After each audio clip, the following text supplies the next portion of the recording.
You see my screen?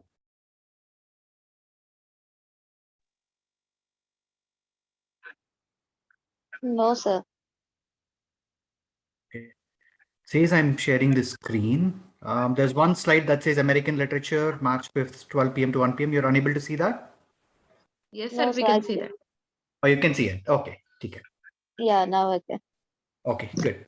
And while others are joining, I have a request. Please don't join with, your phone name. I see an Oppo A15s. Can you please rename yourself to your original name so we know who this is? It's not an inconvenience or anything, just that, it'll be better if we know the names instead of your phone names.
Okay, it's 12 o'clock. So let's just go ahead and get started and then we'll let everybody else, join in whenever they can.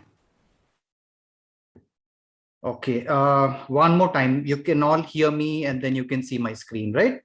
Yes, sir. Okay, good. Okay, so let's just get started. Good afternoon, everyone. Good afternoon. This is our second Good class. afternoon, This is a second class, and this class is for MA English, first year students. And this course is course number 2. It's titled American Literature. What we did yesterday was we talked about what literature is. We started with what literature is, and then we moved on, and then we talked about what American literature is.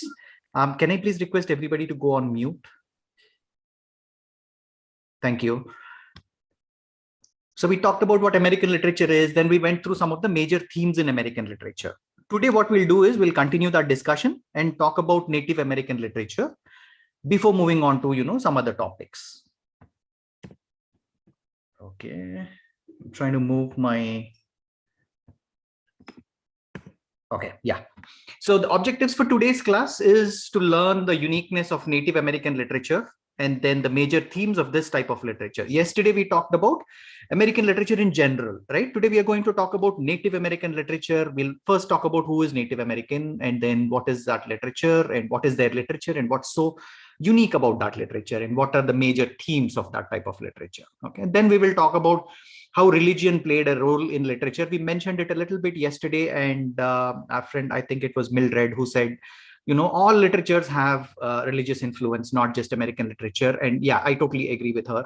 And we'll see how that particular aspect of our life, religion, played a major role in literature, American, for our conversation purpose, before moving on to colonial literature. Okay. So before we go into Native American literature, we should first understand who are these Native Americans. Okay, these are anybody have an idea who do we call a Native American?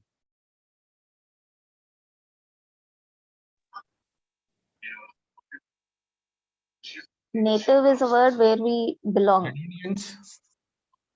It's blacks. Blacks. Okay. Indian. That's not true, but we'll talk about why it's not true. Okay, Samantha, right? Okay. What was Samantha, sir. Yeah, Samantha. Samantha. Sorry, Okay. Samantha. Thank you. We'll talk about that. Okay. Okay. Maybe Evelyn said Red native Indians. means where we are from, right? Yes, Okay, sir. Deepak, what are you saying? Deepak just said something. What was that? I said Red Indians. Red Sir, Indians Red and people Indians. who migrated from other countries as to form the colonies in the US. Okay, excellent. Okay, all right.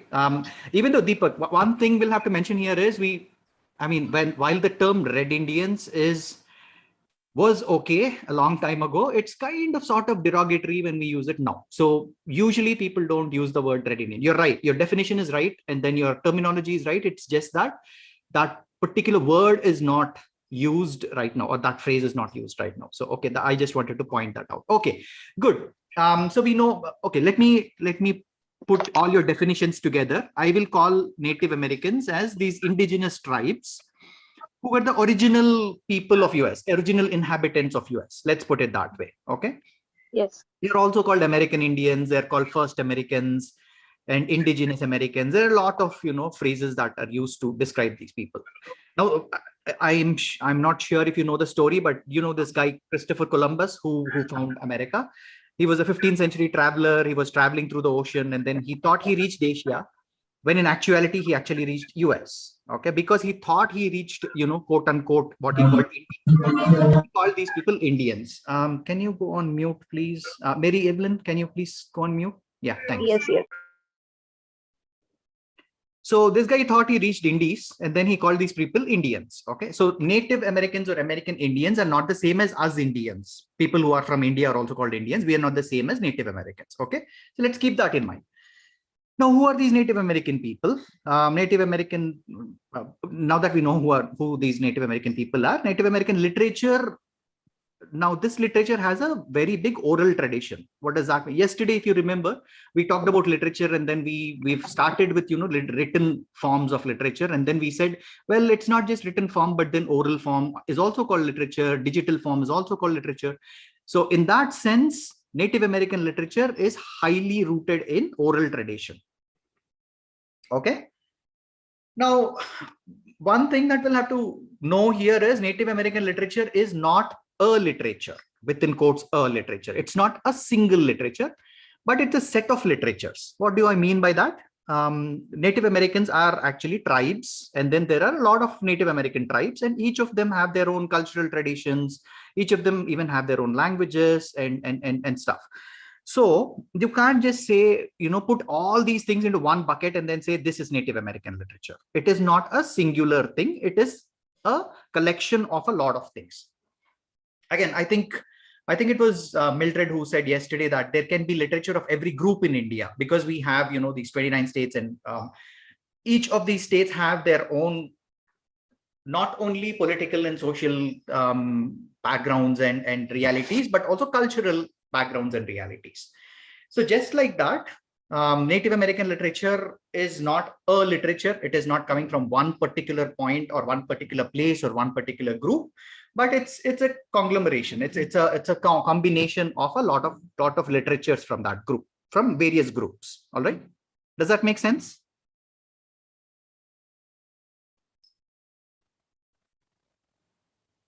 Okay, so coming to this literature, themes like reverence to land are seen as the most important. Okay, they respected land a lot.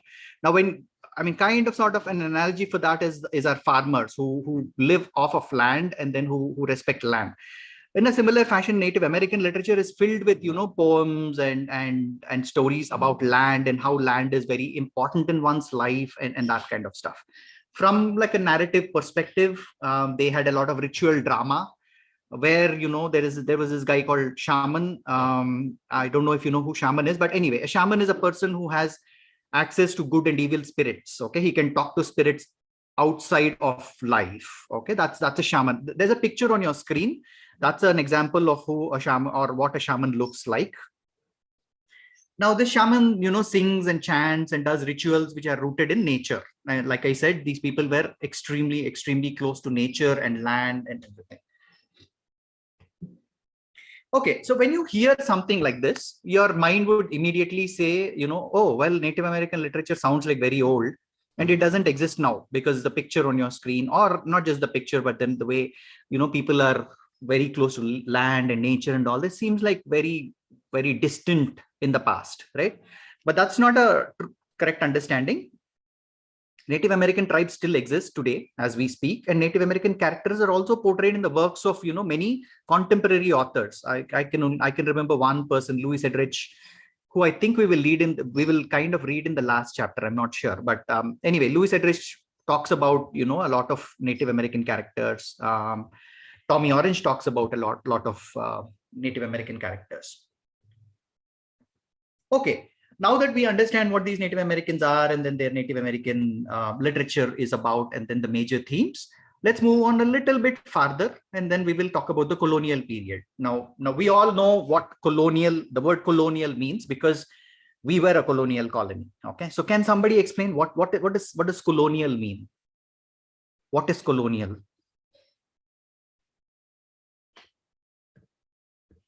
Anyone? So is it colonization of land? Okay, colonization of land. Okay, Samantha, let me push that a little bit. Okay, if it's the colonization of not just the land, but also the people and culture and everything related to that particular area, would you agree? Yes, sir. Okay, good. So let us go with that definition. Okay, it's the colonization of land. Okay, Navita, Raj, I think you're trying to say something. Yes, sir. Actually, we were Screen recorder,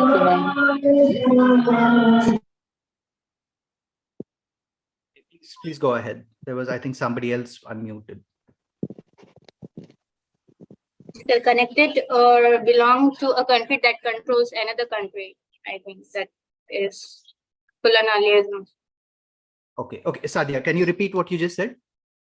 So connected or belong to the country that controls another country. So living in that. Okay. Just like Britishers ruled us, right? That's the way. That's the way you mean, right? Yes, sir. Okay, good. So yeah, that's the correct definition. I mean, one particular group ruling over another particular group of people, not just the land, but then like somebody mentioned, it is also about the culture. It's about everything on that land and people. I'm seeing some red line on my screen. Please don't do that. Don't draw anything on the screen, please. Okay. Now, talking about American colonialism not American colonialism, but colonial period in America.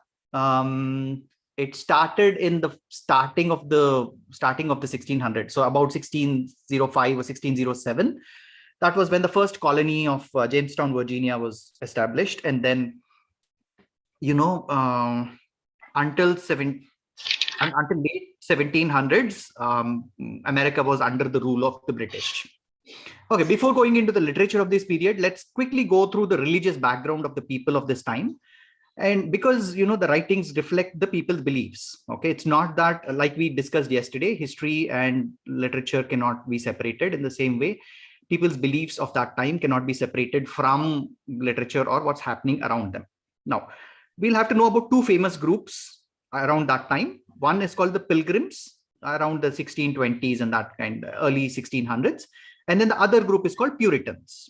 Okay, you'll have to remember these two terms, Pilgrims and Puritans. I'll explain what these are. So both these groups were Protestants. So they were not on the Catholic side, they were Protestants. And there were certain things common to these people. One is they were against the authority of the Pope, the Catholic Pope. Okay, the one that sits in Rome, and then who is considered the head of the Catholic side of things.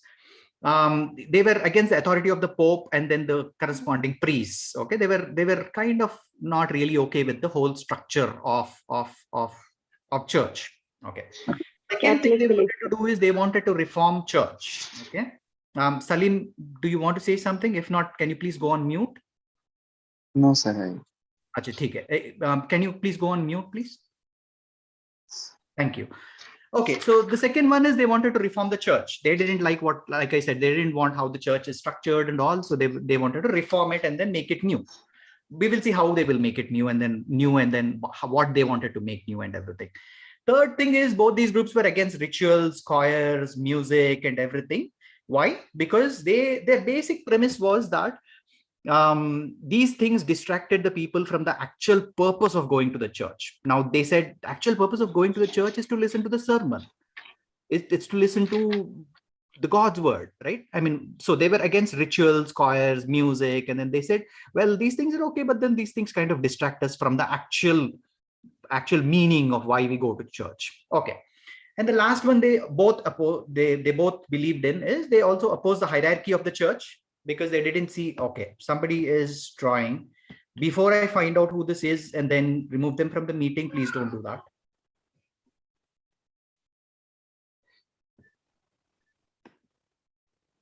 Hold on for 1 sec.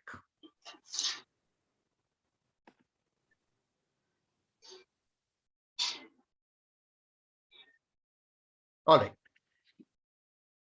Now, don't do this, guys, because it kind of interrupts the flow of the class. Okay, anyway.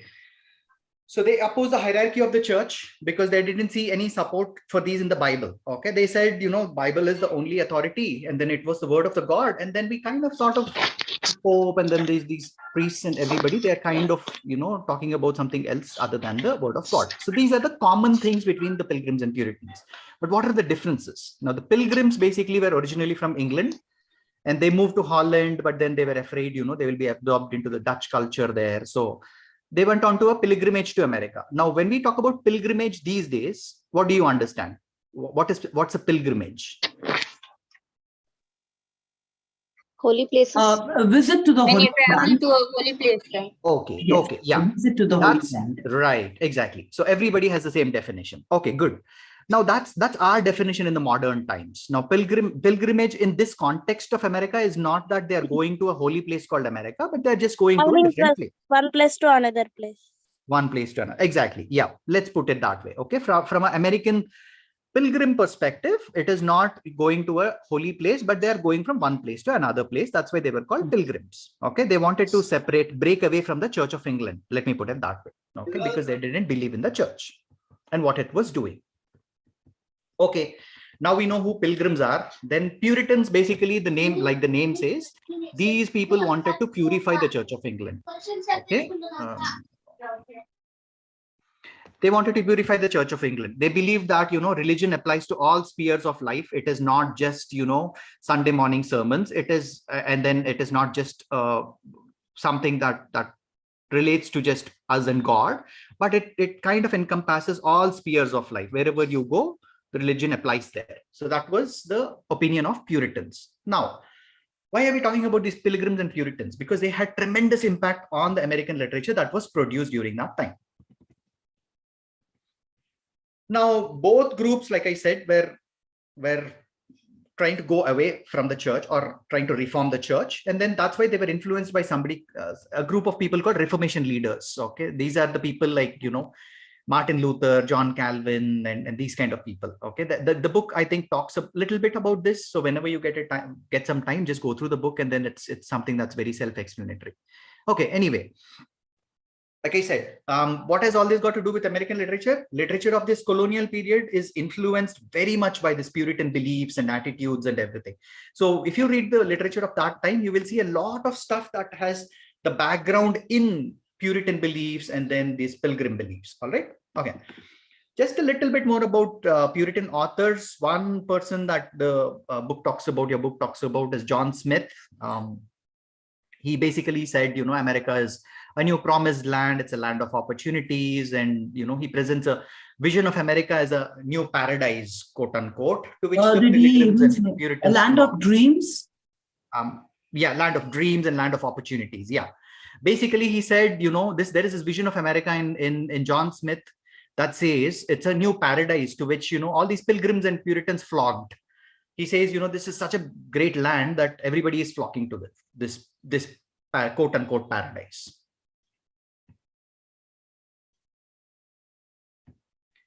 Okay, and then there's a very interesting author called Anne Bradstreet. She's considered the first American poet.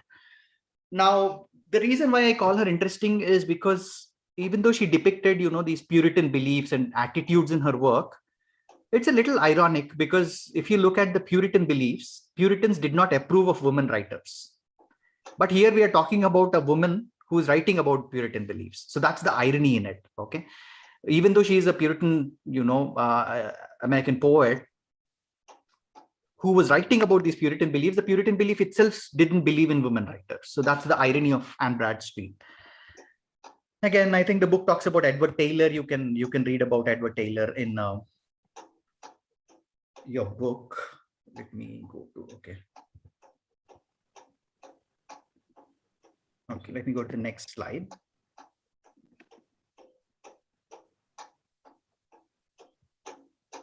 Okay, before moving on to the next unit, we'll very quickly see how to answer questions from this unit. I'm not saying these questions will come in the exam, but if they come, this is how you have to answer. That's my point, okay? A question can be something like, what are the beliefs and aspirations of Pilgrims and Puritans? For that question, the answer is directly in, I think, section 2.4.1 and 2.4.2. Okay, you can just read those sections and then that will give you a direct answer to this question. Then there can also be question like, discuss the major themes of Native American literature. Now this, right, is a little tricky because you will have to consciously read the question if they're asking about Native American literature or American literature. If they're asking about major themes of American literature, you will have to write what we discussed yesterday. Okay, you remember those wandering heroes, pioneers, adventures, and man versus nature and all these things. You'll have to write about those. If they ask about Native American literature, then that's in unit 2. And then you'll have to write about what we discussed today. All right.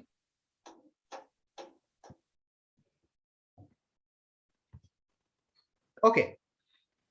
Now so far, do you have any questions? Does anybody have any questions?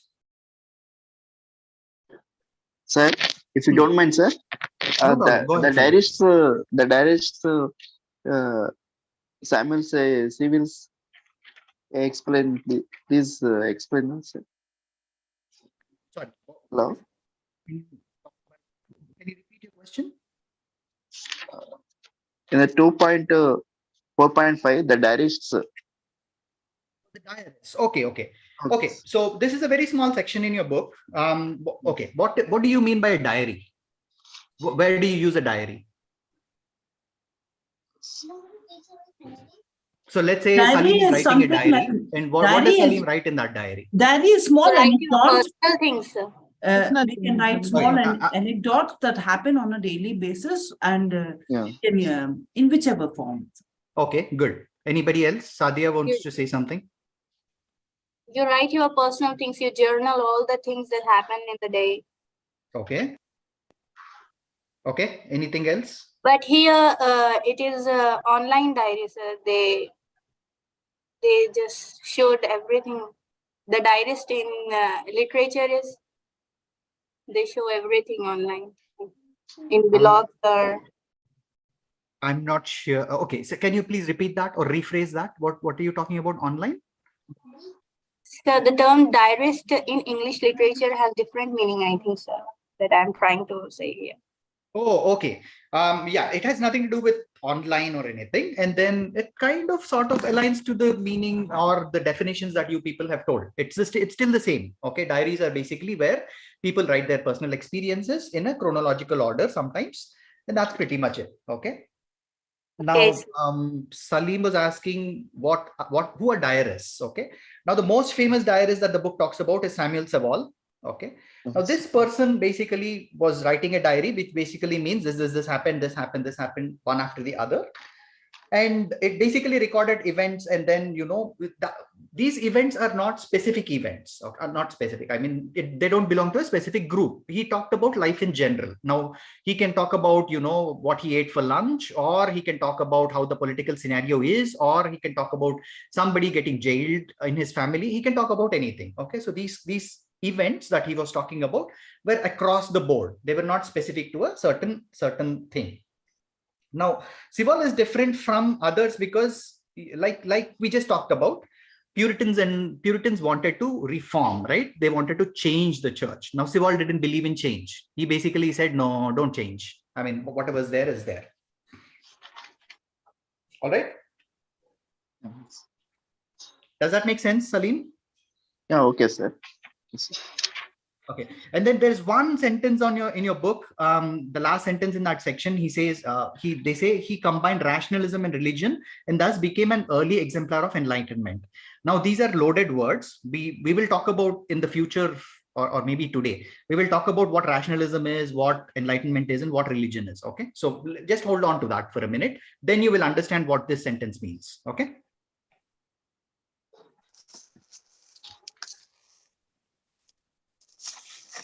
All right, moving on. Anything else, guys, from the previous? Srilata, did you want to say something? You're unmuted.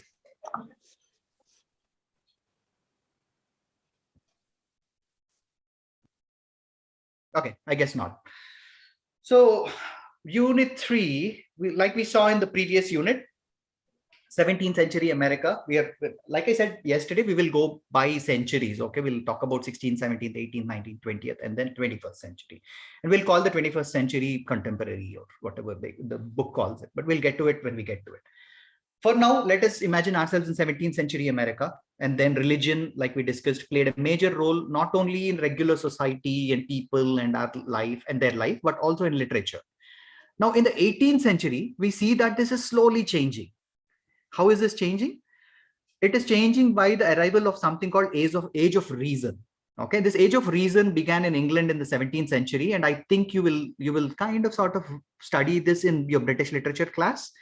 But just for now, just remember age of reason began in England in the 17th century, but then it kind of took some time to reach America. It reached in 18th century. Okay, what is this age of reason? Before we know what age of reason is, we'll talk about 3 very important people who had a major influence on this particular time period. One is René Descartes.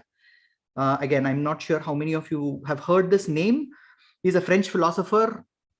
He basically, one of his greatest books is Meditations on First Philosophy, where he talks about existence of God and then the immortality of the soul. He talks about, what he does is he does something very interesting. He basically says, he starts with a clean slate. He says, okay, let me not think at all about anything. Let me start with a clean slate. And then he phrases the problems and then he phrases the solutions for those. That's his method. Okay. Now, Descartes is somebody we will call a rationalist. Salim, so we just read that sentence, right, in diarist. So there was one word that was termed rationalism. This is where it kind of makes sense. Descartes was a rationalist. What does rationalist mean? Anybody? Any clues on what rationalism is?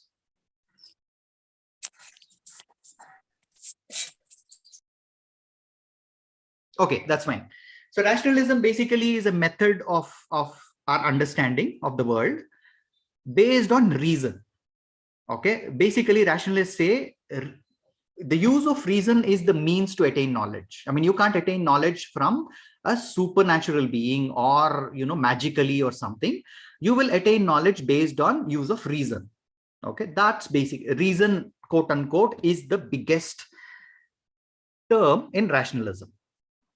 Okay, does that make sense, or should I explain it again? Because this is an important term. You'll have to understand what rationalism is. I think so. Okay, got it. But not a blind belief. Sorry, Samantha, can you repeat that? Like it's not a blind belief because they have. Right, exactly. So now, exactly. Yeah, I like the way you put it. Logical. Right. So I like the way you people are putting it, because now you can see how, how or why things have started changing in the 18th century America, right? Before 18th century, in the 17th and centuries before that, it was completely run by, quote unquote, non-reason, for lack of a better word, or religious, narratives, right? Discourses. Starting 18th century, something changed, and then people like Descartes and then Voltaire, another guy. I mean, he basically said, authority. He attacked the dogma, and then he said there cannot be authority. and people have to be more powerful than the government, all these things. Now, when people started thinking this way, the literature also gets impacted, right? So slowly, steadily, religion started losing, quote unquote, again, I mean, it completely didn't lose its power, but it started losing its power on the literature of that time. Now, like I said, Descartes and Voltaire were responsible for the growth of rational inquiry. Now, there is this third person called Newton. We all know who Newton is, right? Newton was this English mathematician and physicist. What he said was, hey, universe works on rational principle. It is not some mystery as people thought earlier. Okay, he basically said we can understand how the universe works. It is not just the making of some supernatural being, but it's more based on rationalist theories. Okay, so now as the thought process as a community has changed, as peoples have changed, the impact on literature also changed. What happened to literature? Like I said, all these ideas came to America in the 18th century.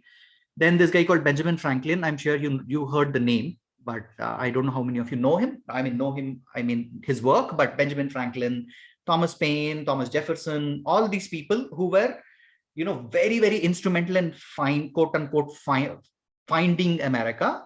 They advocated reason. Okay, they said, you know what, guys, religion is always there. They were also the presidents of America, Jefferson. Yes, yeah. Jefferson was a president. Yeah, you're right. So one more idea we'll have to discuss here comes from the 17th century British philosopher called John Locke. Again, you will probably talk about him in your British Lit class, but I'll just touch upon what he talks about. Now, this guy is very famous for something called social contract theory. Okay, what does social contract theory mean? He says, we as people live together in society because we have a social agreement. Okay, it is not like we all come outside of the home and then start hitting each other, or start scolding each other or anything. We have this unwritten social agreement between all of us that we will live in the society as a community, as a people, right? So he basically says we live together in the society with this social agreement between people. And then what does the social agreement do? It establishes these moral and political rules of behavior. Like I said, you can't just go out and then start hitting somebody. Why? Because we have the social contract. No, you have not signed any social contract, but this is a unnamed, not physical social contract. It is an understood, implied social contract where, you can't go out and then do something that's wrong. So this social contract determines your moral and political rules. So this all came in with rational understanding. Rational understanding, yeah, that's true. And then now we're moving a little bit ahead, and then we're talking about John Locke, because John Locke doesn't stick to rationalism alone, but then he basically goes against authoritarianism. Okay, he says, kings have no divine rule and governments should not be formed as a result of, because of imperialism or colonialism or whatever. They cannot be a monarchy. It should be a result of social contract between people. Okay, so going by this, if a government is formed that doesn't respect people's natural rights, then it should be replaced. That's what John Locke is saying. Okay, so you're right, Mildred. So it all started with rationalism, then slowly it took other forms, and then now we are coming into an area where John Locke comes up and then he says, what, government cannot just be, they can't just come in and then say we are going to rule you. It cannot happen that way. The people should elect the government. It's the people's natural right. Okay, so now rationalism, along with the ideas like social contract theory, these are the basic tenets of something called American Revolution, which ended in the independence of America. Okay, these are the basic tenets: rationalism and social contract theory. Okay, let's go back to our three people. I'll just talk about one in the interest of time: Benjamin Franklin. Now, like somebody mentioned, he was one of the founding fathers of the US. He wrote a lot of stuff, and one of that is Poor Richard's Almanac. Okay. Yes, Mildred. President again. I think he was a president also of America. Mildred, I can't hear you. Are you trying to say something? I just said that he was also the president of America, Benjamin Franklin. Was he? Yes. Okay. So he basically wrote something called Poor Richard's Almanac. Okay. And it's an almanac, but then he's also the father of a lot of proverbs that we hear even today. I mean, I'm sure you must have heard this proverb like, A penny saved is a penny earned, or something like that, right? All this has been created by Benjamin Franklin. Okay. Now, Franklin was a man of enlightenment. He basically embraced science, reason, rationality, natural human rights, and free thinking. Okay, so this guy was pretty quote unquote adventurous when it comes to the previous thinking of his people. Okay. Now, I won't go into Thomas Paine. There is a section on Thomas Paine in your book, pretty self-explanatory. I will just mention one thing about Thomas Paine. In his book, Common Sense, right? His work, Common Sense. It's not a book, but it's a pamphlet. But he basically says, obedience to the British will not solve the problems of any of the colonies. He basically says, Americans, you'll have to rebel. Okay. Now, this thought is not just in Common Sense, but then he wrote other works like The Rights of Man and others, and Age of Reason, everything. All these works have the same thought, where he says you'll have to rebel to be free. He says you can't just keep quiet and then let the Britishers rule over you. Obedience to the British will not solve any problems. Okay. Now, he basically says religion is wicked. Now, he has reasons for doing that, but he can't just come in. I mean, nobody can just come in and say religion is wicked without saying what's the solution. Okay. Now, Paine, he says, while he says religion is wicked, he also proposes a solution, and his solution is reason and rationality. He says, leave religion and adopt reason. That will help you in your freedom. This is crux of his, writings. Now, the last one I'm going to talk about very quickly is Thomas Jefferson. Like we said, Jefferson, we all know he's a pretty famous guy. He drafted the Declaration of Independence for US, and he was also the US president. He wrote more than like 25,000 letters, and in these letters, he writes about American life, he writes about American ideals, he writes about his vision about America and such stuff. Okay.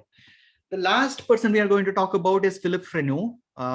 This is an important area because in the previous years, there have been a lot of questions on Philip Freneau. I'm not saying that you will definitely get a question on this guy, but this is one of the important areas. So please make sure that you read that section in the book, and then we can talk about questions in the forthcoming sessions if you have any. All right. Okay.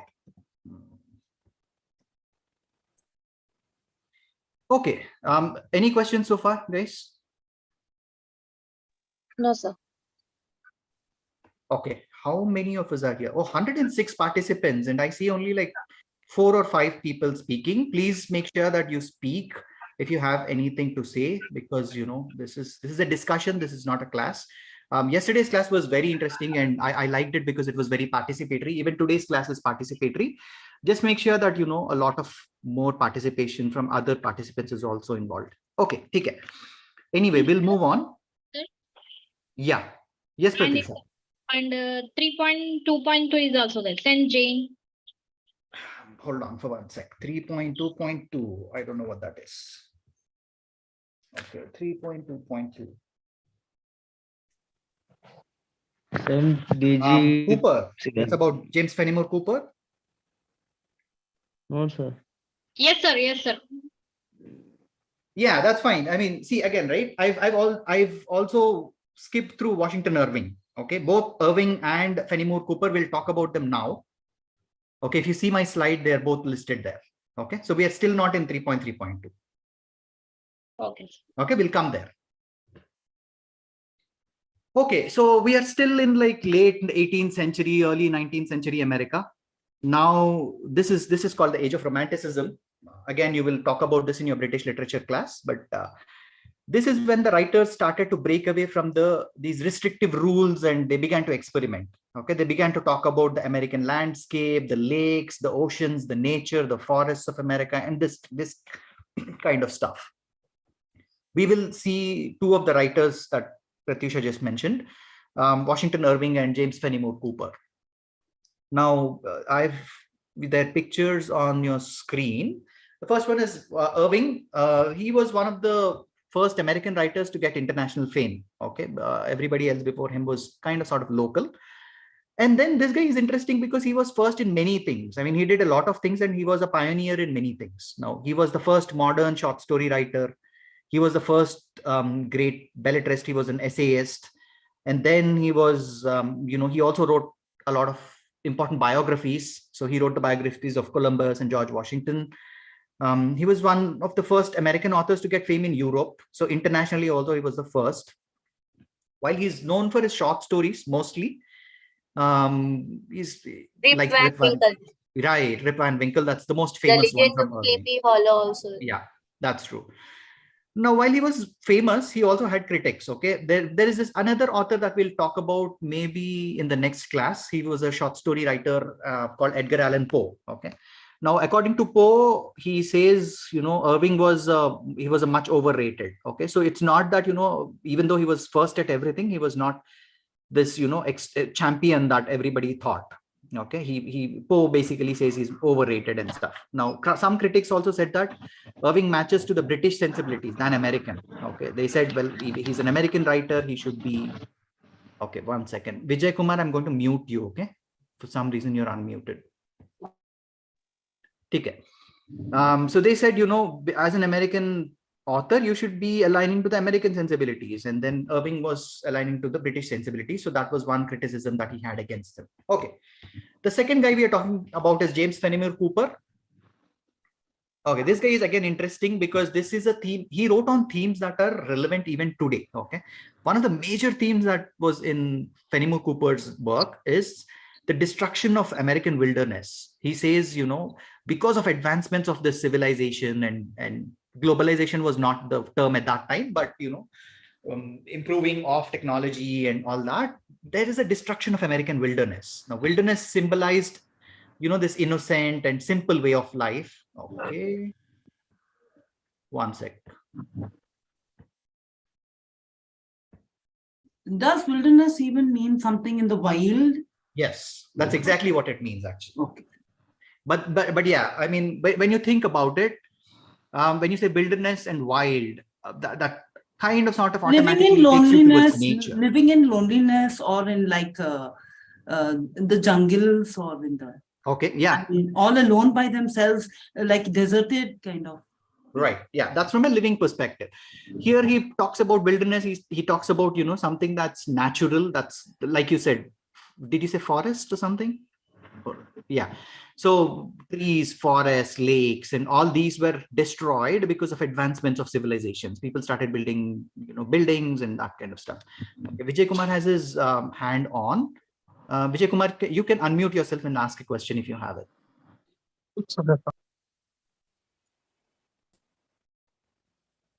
I'm sorry, I can't hear you.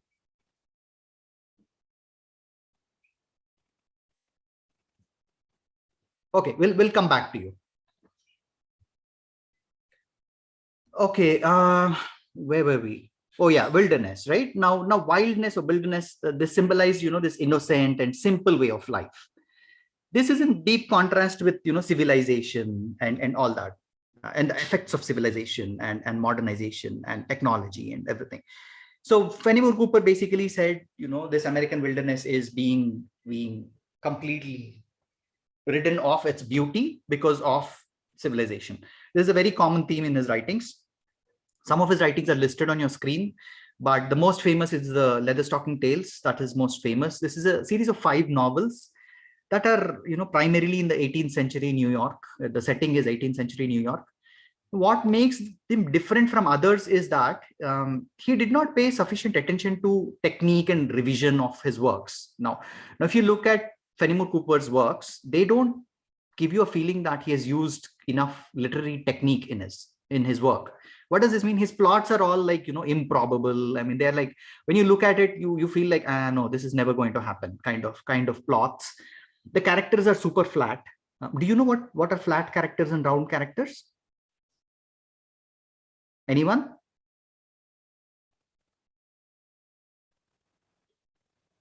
Flat, in my opinion, would be like there's nothing which is of having sound information. Okay, you know what? Let's take this as homework. Okay, somebody go back and then find out what flat characters and round characters are, and then we'll discuss in the next class. How does that sound? That's okay? Sir, give the important topics for learning. Give the important topics on what now? it will be better for learning as for the examinations, right? Yeah, you- that's true. But we're not talking about the examination so far. Ready So- by learning that. Yeah, I understand that. We're not talking about the examination so far, though. We will get to that when we get to it. Okay, we still have like 6 more classes. Flat means one dimension, no other changes. No other changes. Okay. Character.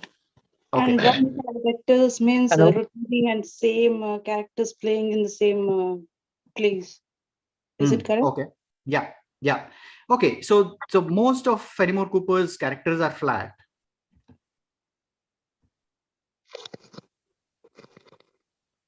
Hello. Yes. Yes, Jaypal. Go on. Sir, age of the romanticism. I'm not sure. Can you repeat that? I didn't get you. First modern short story writer. That explain the question, sir. Not sure. First modern short story writer. Yeah, that should be Washington Irving. But what's your question? First modern short story writer. Right.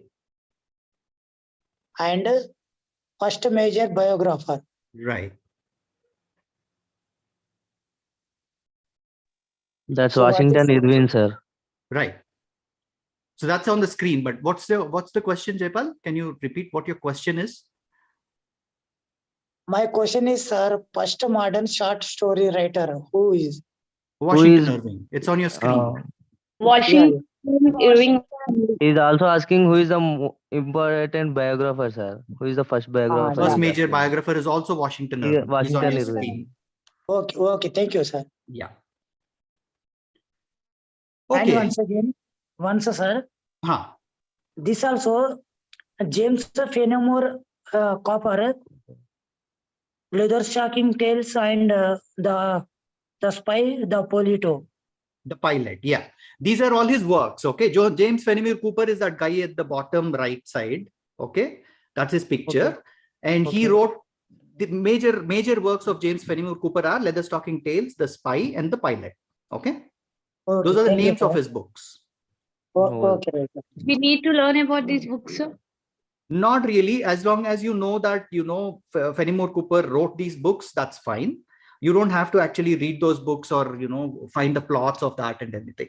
If anything, the question paper might ask you something like, write a short note on James Fenimore Cooper. If that is the question, then you should know what he has written, right? Okay, sir. So these things will help you at that point of time. Sir, you can also explain the birth and death date also, sir. Main point. Okay, yeah. I mean, I'll try to do that for the next authors, but then these things are something that should be yes, there in sir. the book anyway. But Okay, yeah, okay. okay. I'll do that from next time. Okay, sir. Okay, but like I said, Excuse me, sir. yes. Can you hear me? Yeah. Yeah, I can. So who was that playing vital role in French Revolution so far we're discussing? No? Can I know his name? I'm sorry, we didn't discuss French Revolution. Yeah, someone who's you said that author name. Author name. Even I forgot that. That's why I'm asking. Okay. Are you talking about John Locke? I talked about John Locke, and then I said his social contract theory. Yeah. He's not an author, he's a philosopher. Okay. Yeah. Because I said he's a French philosopher. Yeah. Yes. Okay, can you repeat that, sir? John Locke, John Locke. Okay, fine. He has nothing to do with the American Revolution itself, but what he has propounded, what he proposed is the basic pillar of American Revolution. Okay. Thank you. Sure. Excuse me, sir. Yeah. Sorry to disturb, sir. I request all the friends, actually, these are the key points which sir is giving us to us. And we have all these points in the textbook. You can just refer this. Exactly. Yeah, you Yes, can. sir. You can. These are the See, that's highlights. the thing. I mean, if you read the whole textbook once, you will kind of sort of understand. It's Yes, just that most of us don't have the time to read the textbook in one sitting, right? I mean, that's the reality. So that's why we have these classes where you at least read part of the textbook and then come back with questions. Okay? Yes, sir. Excuse me. Highlighted So, point. yeah, one more, Dad. Are you posting all these, slides in group? No, I don't know what group there is, but Actually, we don't know. That's why from first plan I'm asking. Someone are okay. posting. I'm not sure about the group, but we can. I mean, you can take this offline with your friends. Okay. Maybe they'll help you with the group and everything. Okay. Actually, we have a very local group. I don't know where they're posting from.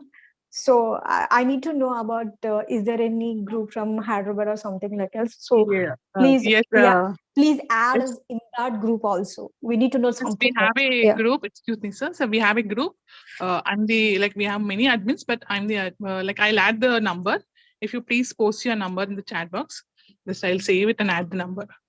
Yeah, man. Sure. Thank you. Yeah, thank you. Thank you, sir. Can we go on? Yes, sir.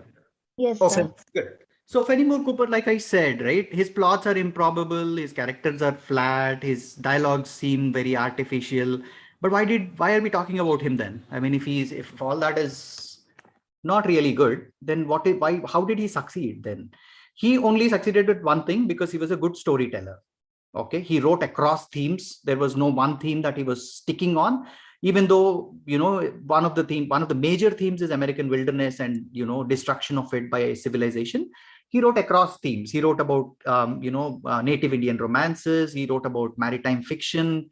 He wrote about political controversies. He wrote about a lot of stuff. So he had variety in his works. Okay, so that's why he became successful or famous. Okay.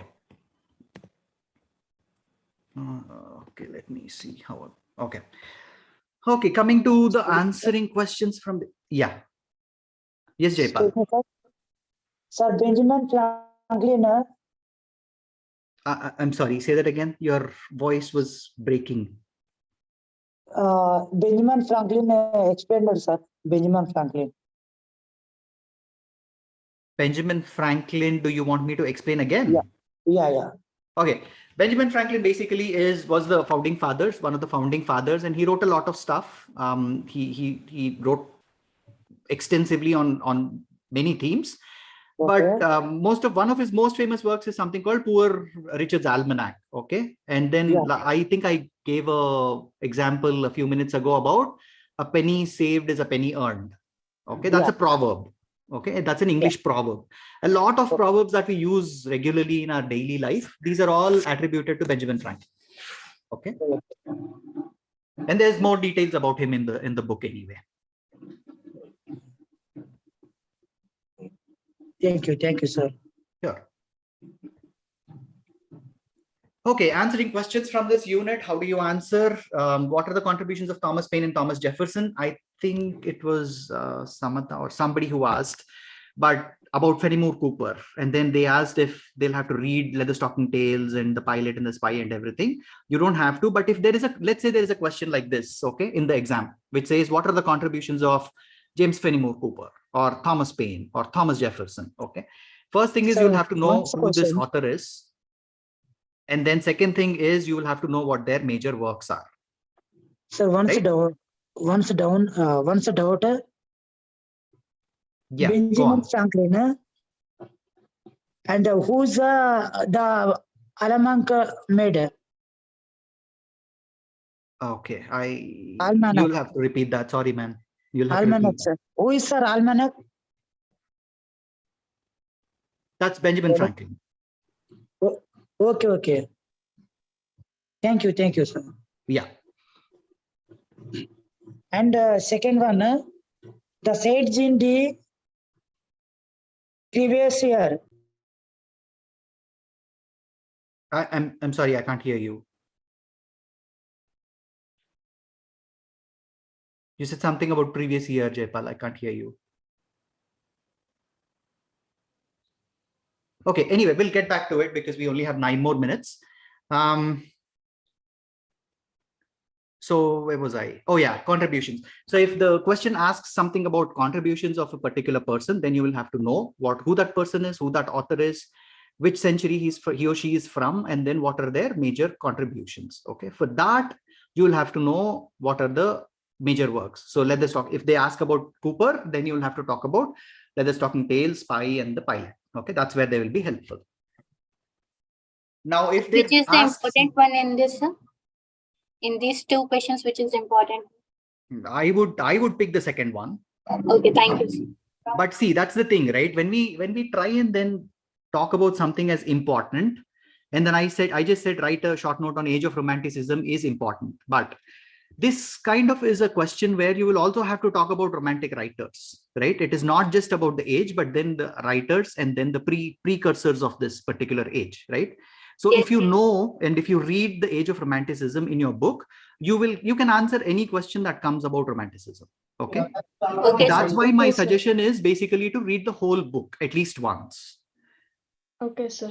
Okay, then you can read, things that you didn't understand the first time. You can go back and then read those sections. But we will talk about, the most So important ones in the last class. All right. So just hold on that question until then.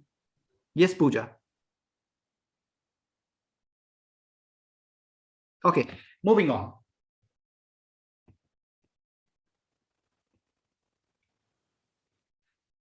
We'll go and talk a little bit about Unit 4, which is Introduction to American Fiction. What is, when again, we'll go through the same format. Yesterday, we asked ourselves what is literature, and then we asked ourselves what is American literature. Now, let me ask you a question. What is American novel? Is it the first novel written by American, or is it the novel written about American themes, or what is it? Any opinions on that? What is an American novel?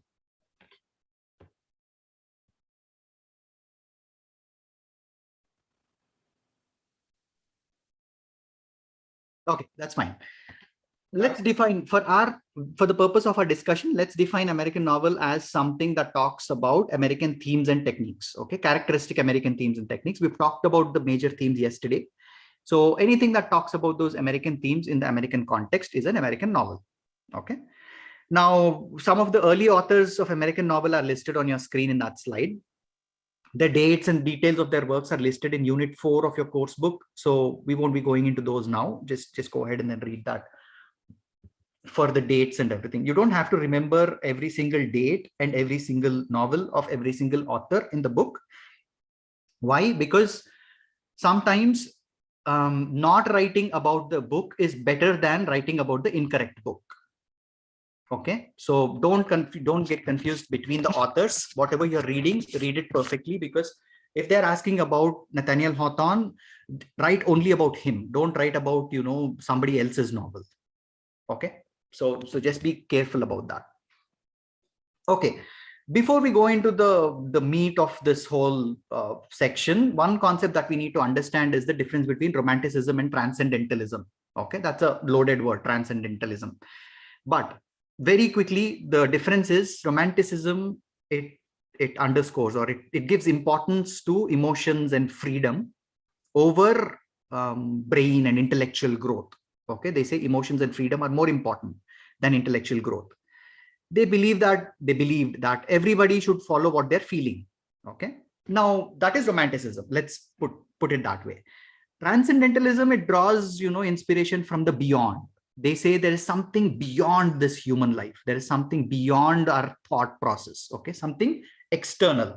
Now you can call it God, you can call it supernatural being, you can call it whatever you want, but basically transcendentalists said we are drawing inspiration from the beyond. There is something beyond human perception. There is something beyond human reasoning and these normal human traditions and all these. Okay, so romanticism doesn't heavily emphasize on power of God and everything. They openly said there is no God. But transcendentalism strongly believes in, this supernatural being or God or divine or divination or whatever you call it. And then the truth of miracles. Okay, they believed in that. So that's the major difference between romanticism and transcendentalism. Now, there can be a question that will ask you, what is the difference between romanticism and transcendentalism? There are very two short sections in your course book. Once you read those, that answer should be easy. Sorry to interrupt you. No, go on. Yesterday, it so happened that the criticism, the lecturer who teaches us criticism, he was talking about transcendentalism. Okay, So transcendentalism. So it was like, again, it's going to the benefactor or to the Lord or to the highest being, the achievement and how they achieve it, through transcendentalism or the Right. yoga, the ultimate or whatever. So I believe that transcendentalism means to reach the heights. Yes. So I will change that sentence a little bit. Okay. It is not about reaching the heights, but it is about believing that there is something beyond the human. That's the belief, right? You might not necessarily reach it, but then that belief is where transcendentalism comes into picture. Okay. Makes sense? Yes, sir. Okay. Okay. Hold on for 1 sec. Sir, one question or Yeah. name two important work of Benjamin Franklin. Okay. You're asking me that question, or do you want where the answer is in your book? Yes, sir. Okay. Hold on. Okay. Okay. Where are you getting that question from? Check your progress. Yes, sir. Okay. Check your progress. Jaipal, if Yes, you read sir. the book, you will understand this. But for every check your progress, right, at the end of the chapter, you will also have answers. Okay. Right. So if you look at Thank you. page 23 in your book. Yes, sir. Page 23, section 3.5, it says answers to check your progress, right? In that, the answer Yes, is sir. already given. Yeah, okay, right, sir. Okay. Okay, right, sir. Okay. So whenever you have a question, you can go back to the answers and then check it. Okay. Okay. So let us Surely, take, sir. it's already 12:58 and I want to be on time. So because we started a couple of minutes early, I think. Anyway, we'll take this is a logical break. So we'll take a break here and then continue in the next class. But before leaving, I have this, I don't know, simple habit of having recap questions. Okay. So can anybody tell who were the pilgrims? Anybody? We have 103 participants. Doesn't matter if it's a right or wrong answer. It's more that, you voice out. That's all. Anybody? Who were the pilgrims? People of New Going England. to one place to another. They want to break the church, They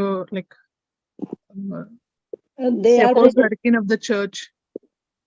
Okay. Pilgrims are separatists, sir. visit to Originally from England.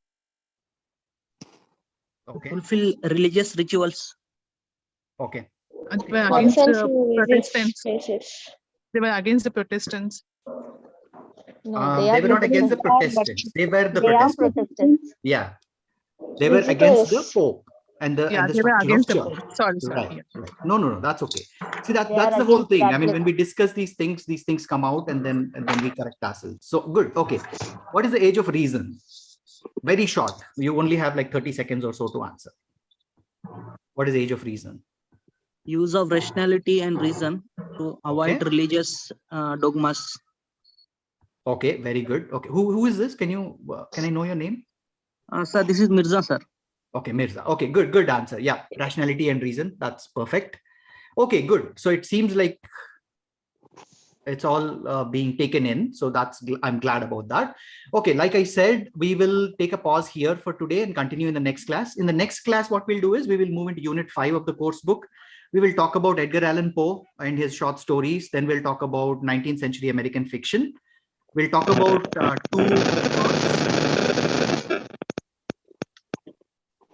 we'll talk about two works. One, it's called Moby Dick by Melville, and we'll also talk about Mark Twain's Huckleberry Finn. And then if time permits, we'll talk about 20th century fiction and look at some of the major authors. Okay. Thank you so much for joining the class, and I will see you all in the next class, whenever that is. Thank you, sir. Thank you, sir. Thank you, sir. Yeah. Bye. Thank you, sir. Thank you, sir. Thank you, sir.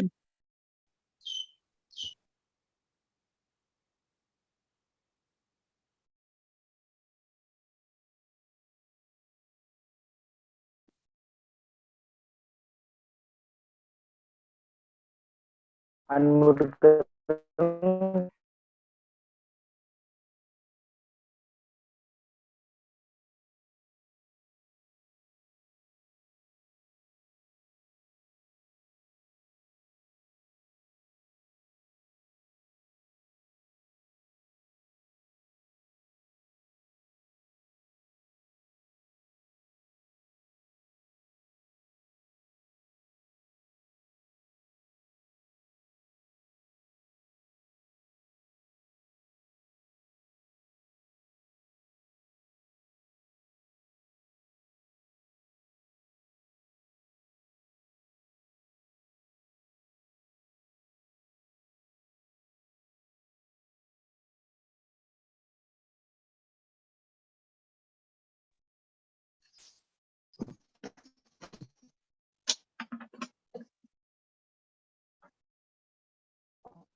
బట్టాక్ వరం నడి ఇదేనా అదేదిగా ఏమేం చేస్తారేమో అంత of చేసి పడే of చేయాలంటే leave